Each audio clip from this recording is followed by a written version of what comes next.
પાડીના Udvada RS ઓરવડ ગામના ઘંટેશ્વર મંદિર પાસેની સોસાયટીમાં ત્રાટકેલા તસ્કરોએ દાગીના અને રોકડ ચોરી કરી ફરાર થઈ જતા ચકચાર મચી જવા પામી છે। ઉદવાડા આર સગવાડા રોડ સ્થિત આવેલ ઘંટેશ્વર મંદિર સામેની સોસાયટીના એક મકાનમાં રહેતા હેતલકુમાર બળવંતભાઈ ભંડારી કે જેઓ રોજના નિત્યક્રમ મુજબ તેમની પત્ની ચિત્તલબેન દમણ ખાતે નોકરી પર જતા હોય, જે મકાન આજ રોજ બુધવારના બંધ કરી નીકળ્યા હતા અને તેમના માતા બપોરના 1.5 કલાકે ઉદવાડા ગામથી હંસાબેન ભંડારી આવ્યા હતા અને મકાનનો આગળનો દરવાજો ખોલી અંદર પ્રવેશતાની સાથે જ મકાનના પાછળના ભાગનો દરવાજો કોઈ સાધન વડે અજાણ્યા ચોરટાઓએ તોડી પ્રવેશ્યા હોવાનો ખ્યાલ આવતા સામેના પડોશીને બોલાવી મકાનના બેડરૂમમાં કબાટનો સામાન વેરવિખેર કરી નાખ્યો હોવાનું જોવા મળ્યું હતું। જે ઘટનાની જાણ હેતલકુમારને કરતા તેઓ દમણથી નોકરી પર ગયેલા બંને પતિ પત્ની ઘરે આવી પહોંચ્યા હતા અને કબાટમાં જોતા અંદર મૂકેલા સોનાના દાગીના, લૂઝર, સોનાનું તથા વીટી, પેન્ડલ, રોકડ રકમ સહિત 8 થી 10 હજારની ચોરી થઈ હોવાનું પારડી પોલીસ મથકે હેતલ બળવંતભાઈ ભંડારીએ ફરિયાદ નોંધાવી હતી।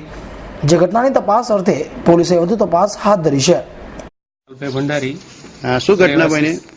સરીગામ રહેવાતું આ મારી દીકરીનું ઘર છે, ચિંતલ હેતલ પટેલ। હવે દર રોજિંદો કાર્યક્રમ એ લોકો 8:30 વાગે સર્વિસે નીકળી જાય, બાબાને 7:30 એ લોકો સ્કૂલમાં રવાના કરે, દરમિયાન 8:30 ઘર લોક કરીને એ લોકો નીકળી જાય। આ રોજિંદો કાર્યક્રમ છે અને બાબો જ્યારે 1-1:30 આસપાસ આવે તે પહેલા એમના મમ્મી જે હંસાબેન ઉદવાડા ગામથી અહીં આવે, આ રોજનો કામ છે અને બાબા આવવા પહેલા અહીં આવ્યા। આજે જ્યારે એ લોકો આવ્યા હંસાબેન, ત્યારે એમણે દરવાજો આગળથી ખોલો તો બધું વ્યવસ્થિત હતું, પણ જેવું ખોલીને અંદર જોઈ તો બધું વેરવિખેર હાલતમાં હતું અને પાછલો દરવાજો તૂટેલો હતો।